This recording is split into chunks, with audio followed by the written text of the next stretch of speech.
বাংলাদেশ কি তাহলে ভূরাজনৈতিক সংঘাতের কেন্দ্রবিন্দু হতে চলেছে?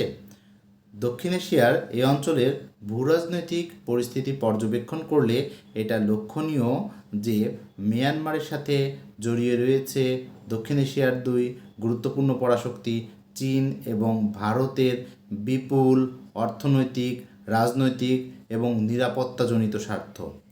সঙ্গত কারণেই আমেরিকাও এই অঞ্চলে হস্তক্ষেপ করতে চাইবে।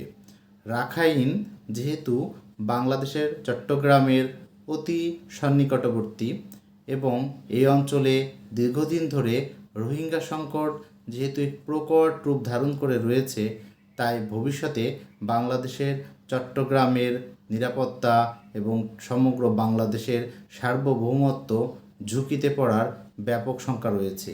বাংলাদেশকে কূটনৈতিকভাবে যেমন এ বিষয়ে কার্যকর পদক্ষেপ নিতে হবে, পাশাপাশি আমাদের দেশপ্রেমিক সেনাবাহিনীর মাধ্যমে এই অঞ্চলের নিরাপত্তা নিশ্চিতে আরও কার্যকর পদক্ষেপ নিতে হবে।